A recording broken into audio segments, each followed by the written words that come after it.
Shalom. Shalom semuanya. Sekali merdeka, sekali Yesus, sekali Yesus, sekali Yesus.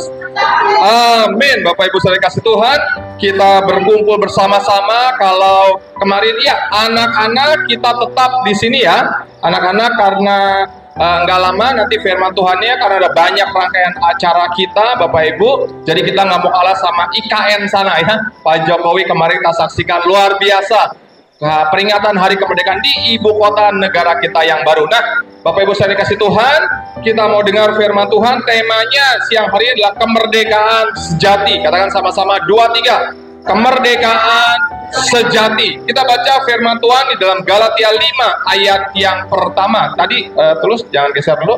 Yuk kita baca sama-sama ya. 2-3. Supaya kita sungguh-sungguh merdeka. Kristus telah memerdekakan kita. Karena itu berdirilah teguh dan jangan mau lagi dikenakan hukum perhambaan. Alkitab bilang dalam ayat ini supaya kita sungguh-sungguh merdeka. Katakan sama-sama, sungguh-sungguh merdeka. Apa artinya sungguh-sungguh merdeka? Inilah yang saya sebut sebagai kemerdekaan sejati. Bukan kemerdekaan palsu, bukan kemerdekaan yang abal-abal, bukan kemerdekaan yang kaleng-kaleng. Saya mau tanya di tempat ini, berapa banyak hidup kita yang sudah merdeka? Katakan merdeka. Merdeka. Katakan merdeka. Amin. Jadi setiap peringatan 17 Agustus kita terus diingatkan tentang apa makna kemerdekaan. Bangsa kita sudah merdeka berapa tahun? 79 tahun. Puji Tuhan. Dan setiap kali kita mendengar kata merdeka, kita diingatkan dengan kata darah. Merdeka identik dengan darah. Kenapa Kak Franky? Karena seperti ini, tidak ada kemerdekaan tanpa darah yang ditumpahkan. Setuju ya? Sekali lagi, tidak ada kemerdekaan tanpa darah yang ditumpahkan. Bangsa kita merdeka bukan karena dikasih, bukan karena pemberian, bukan karena gratisan. Tapi percayalah, kemerdekaan yang hari ini kita boleh rayakan bersama-sama. Kita tidak ada penjajahan, kita bisa merdeka dalam bekerja, dalam berusaha, dalam beribadah. Itu bukan gratis, percayalah. Itu karena ada korban darah. Siapa yang sudah mengorbankan darah demi kemerdekaan, Bapak Ibu? Para pejuang kita terdahulu. Ada di sini Bapak Ibu saudara yang ikut berjuang? Gak ada ya? Karena saya lihat muka-mukanya semuanya kan gak ada muka-muka yang tempoe doloe semua ya. Mukanya semuanya kekinian. Artinya kita sepakat gak ada dari kita yang ikut ambil bagian dalam perjuangan merebut kemerdekaan. Pendahulu kita, para pejuang-pejuang, mereka sudah gugur, saudaraku. Mereka sudah menumpahkan darahnya demi satu kata. Apa itu? Kemerdekaan. Dan Bapak Ibu saudara yang kasih Tuhan, kemerdekaan yang sejati itu juga identik dengan darah. Darah siapa kira-kira yang sudah ditumpahkan selain para pejuang untuk bangsa ini, untuk hidup saya dan saudara? Darah siapa yang sudah dikorbankan, saudara? Darah siapa yang sudah ditumpahkan, saudara? Darah dari Tuhan Yesus. Makanya kemerdekaan Bapak Ibu saudara yang hari ini engkau alami, kita sudah tidak akan lagi dihukum, kita sudah tidak akan lagi binasa. Kita alami kemerdekaan total, saudaraku. Merdeka dari dosa, merdeka dari perbudakan, merdeka dari penindasan, merdeka dari belenggu masa lalu. Saya mau bilang, karena ayat ini bilang Kristus telah memerdekakan kita, katakan amin. Ada darah yang harus ditumpahkan, ada harga yang harus dibayar, saudara. Siapa? Yesus. Sehingga kita boleh ngalami yang namanya kemerdekaan. Nah, makanya Paulus ingatkan, kalau kita sudah dimerdekakan, jangan lagi kita mau dikenakan hukum perhambaan. Apa itu hukum perhambaan, saudaraku? Paulus bilang kita harus berdiri teguh, berdiri tegak, jangan lagi bungkuk, jangan lagi tertatih-tatih, terseret-seret. Hari ini ada masih banyak orang, darah Yesus sudah ditumpahkan, tapi dia masih jadi hamba dosa. Dia masih diperhamba oleh masa lalunya. Dia masih diperhamba oleh kebiasaan-kebiasaan buruknya. Dia masih diperhamba oleh egonya, saudaraku. Sesungguhnya dia belum alami kemerdekaan yang sejati. Tapi saya mau ingatkan, lewat kita memperingati perayaan kemerdekaan bangsa ini. Hai dengar, engkau juga sudah merdeka, yang sudah katakan amin. Jangan mau diperbudak lagi. Dulu kita hamba dosa, saudaraku. Sekarang kita hamba siapa? Kita hamba siapa? Sedih banget, tragis banget kalau hari ini kita sudah dimerdekakan, tapi kita masih jadi hamba dosa. Kita masih di penjara, saudara. Kita tidak bisa menikmati kemerdekaan. Saya bilang, nikmati kemerdekaan. Bilang kiri kanannya, nikmati kemerdekaan. Amin. Jangan lagi mau diperhamba sama dosa. Kita tadinya hamba dosa, sekarang kita jadi hamba siapa? Kebenaran. Statusnya masih sama, saudara. Gak ada yang berubah. Statusnya status apa? Hamba. Tapi bedanya kalau dulu kita menghamba kepada dosa, kita pengen bebas tapi nggak bisa, saudara. Kita hidup dalam kegelapan, kita hidup dalam belenggu masa lalu, hidup dalam sakit hati, kekecewaan, saudara. Yesus mau merdekakan kita, mau lepaskan kita. Dan hari ini saya dan saudara, kita jadi budak, kita jadi hambanya siapa? Kebenaran. Kita jadi hambanya Yesus. Jangan mau lagi diperhamba lagi, saudara. Menghambalah hari ini kepada kebenaran. Tunduklah hari ini kepada Yesus. Sekali Yesus, selamanya Yesus. Saya tidak panjang, saudaraku, firman Tuhan siang hari ini, ya mungkin sampai jam 4 sore, saudaraku ya. Berikutnya, terus Galatia 5 ayat yang ke-13, ayat yang terakhir. Ya. Jadi kalau selalu hamba Tuhan bilang ayat yang terakhir itu selalu terjadi mujizat katanya, saudara. Yang udah ngantuk-ngantuk, yang udah pindah alam, saudaraku ya. Mulai seger lagi ayat yang terakhir. Berarti segera selesai, nanti akan ada lomba makan-makan, saudaraku ya. Galatia 5 ayat yang 13, baca sama-sama. 2, 3. Saudara-saudara, memang kamu telah dipanggil untuk apa? Merdeka. Tetapi janganlah kamu mempergunakan kemerdekaan itu sebagai kesempatan untuk kehidupan dalam dosa, melainkan layanilah seorang akan yang lain oleh kasih. Paulus kembali ingatkan, saudaraku, di ayat yang selanjutnya, kita ini udah dipanggil untuk merdeka. Yesus sudah memerdekakan kita, saudaraku, bukan dengan darah yang fana, tapi dengan darah yang mahal. Darah yang berharga itu nyawanya sendiri. Bayangkan hidup kita itu nilainya, saudaraku, senilai dengan nilai hidup Yesus sendiri. Berharga nggak kira-kira? Sangat berharga. Kalau hidup kita nggak berharga, ngapain Yesus turun ke dunia ini? Utus aja malaikat Gabriel, saudaraku. Utus aja siapalah malaikat yang tukang sapu sorga, kayak saudara, tukang ngepel sorga, utus aja, saudara. Tapi enggak, karena Tuhan menganggap diri saya dan saudara begitu berharga, maka harus anaknya sendiri yang tebus saya dan saudara. Nah, karena begitu berharganya hidup kita, saudaraku, makanya harus Yesus yang tebus. Dan Alkitab bilang kita sudah dipanggil untuk merdeka. Tapi gini, kemerdekaan itu seringkali disalahartikan. Wah, apa berarti saya merdeka? Merdeka untuk buat apa aja dong?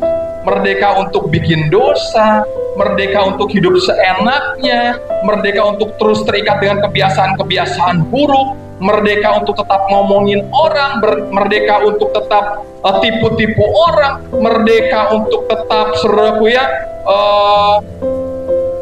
pukul-pukul pasangan kita, saudara. Merdeka, ingat, status kita tidak berubah. Kita tetap apa? Hamba. Makanya jangan pergunakan kemerdekaan itu sebagai kesempatan untuk kehidupan dalam dosa, melainkan layanilah seorang akan yang lain oleh kasih. Inilah yang saya sebut dengan tujuan kemerdekaan. Tujuan apa saudaraku? Tujuan kemerdekaan. Bukan supaya kita terus hidup terikat dalam dosa, hidup terus di penjara. Bisa bayangin nggak saudaraku? Ada seorang nabi nih, dia dihukum seumur hidup.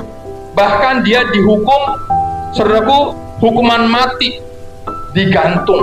Waduh saudaraku, dia sedih, saudaraku ya, karena dia harus melepaskan nyawanya, melepaskan kehidupannya. Kenapa? Dia divonis bersalah.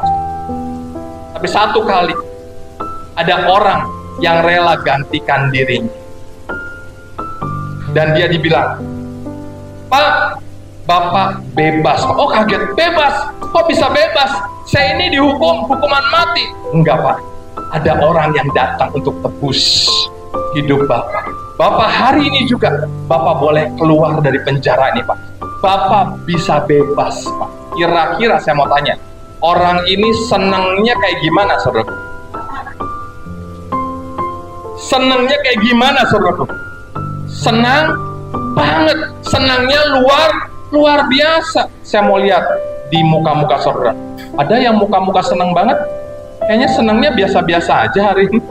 Saudara bisa bayangkan, harusnya kita yang binasa, harusnya kita yang dihukum. Tapi ada orang yang rela tebus kita saudara. Sehingga kita boleh merdeka. Amin saudaraku. Amin. Nah, Tuhan ingatkan kita, jangan lagi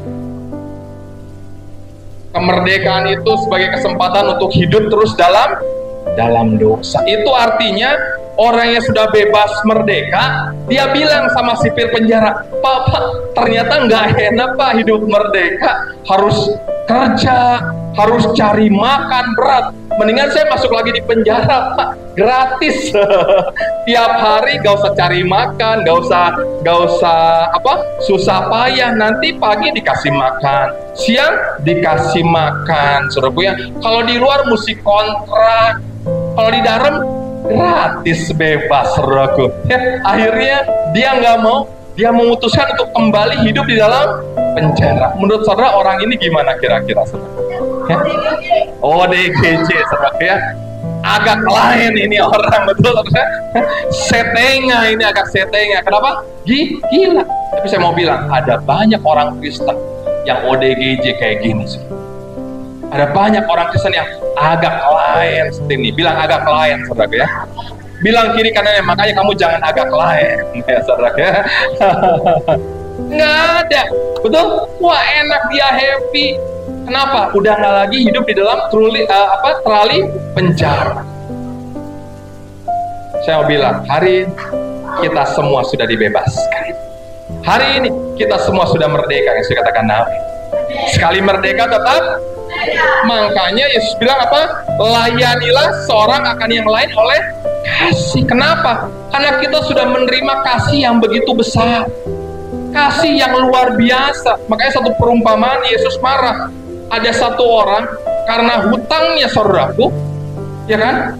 Ada seorang dia berhutang sama raja.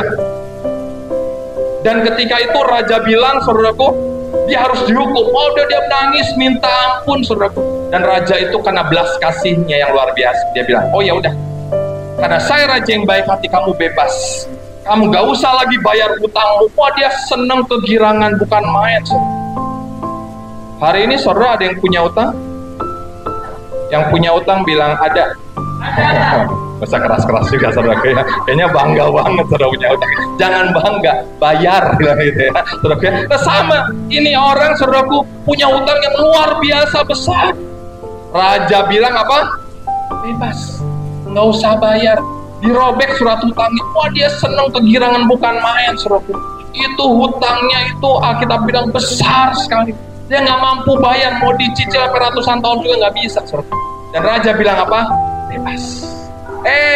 Ketika dia pulang, ada tetangganya yang utang sama dia. Nggak besar saudara, nggak besar. Tapi dia bilang apa? Bayar utang. Lu udah utang sama gue, jangan pura-pura lupa.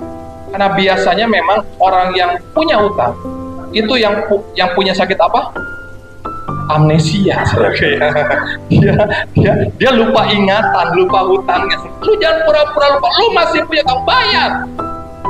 Aduh Pak, saya belum ada uang Pak, nanti Pak saya cicil ya bulan depan. Enggak ada bulan depan.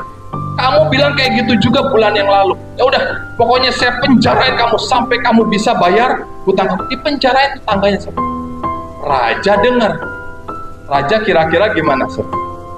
Marah nggak kira-kira? Dipanggil dia, ini lu gak tahu diri ya, lu utang ratusan juta, miliaran, gua bebasin. Tetangga cuma utang 1.000, 2.000, lu tagih bahkan penjarain. Gak tahu diri, sekarang masuk penjara. Kata jangan jadi orang yang demikian, saya katakan amin. Karena kita sudah menerima anugerah kasih yang begitu luar biasa. Tuhan mau kita juga membagikan kasih pada orang-orang di sekitar kita. Yang setuju katakan amin. Yang setuju katakan amin. Berikan kasih kita buat pasangan kita, buat orang tua kita, buat anak kita, buat mertua kita, saudara. Yang setuju katakan amin. Buat menantu kita, buat tetangga-tetangga kita, orang-orang yang kita kenal. Kenapa? Karena kita sudah terlebih dulu menerima kasih. Kalau Tuhan tidak pernah memberikan kasih kepada kita, gak layak Tuhan tuntut kita untuk memberikan kasih kita pada orang lain. Tapi karena Tuhan sudah melimpahkan kasih yang begitu besar, maka wajar dong Tuhan bilang, berikan juga dong kasih kamu. Makanya kan kata terima kasih itu dalam Indonesia suka ya, terima kasih. Artinya apa saudaraku? Kita udah terima, terus kita harus jangan lupa kasih kembali. Apa katanya? Terima kasih. Jangan terima. Saudara dapat sesuatu, saudara bilang apa? Pak, saudara dapat sesuatu dari Pak Sadrak, saudara, bisa dikasih kue, dikasih amplop yang tebal, saudara. Saudara bilang apa Pak Sadrak, terima. Kira-kira Pak Sadrak marah nggak saudaraku? Lu maunya terima aja, ya kan? Terima, kemudian kasih lagi. Bisa saudara kasih kepada orang yang memberikan kepada saudara, atau saudara kasih kepada orang yang lain. Ingat, terima kasih. Bangkit beri bersama-sama. Kita mau akhiri firman Tuhan siang hari ini sambil kita nyanyikan lagu pujian Sekali Yesus. Selamat.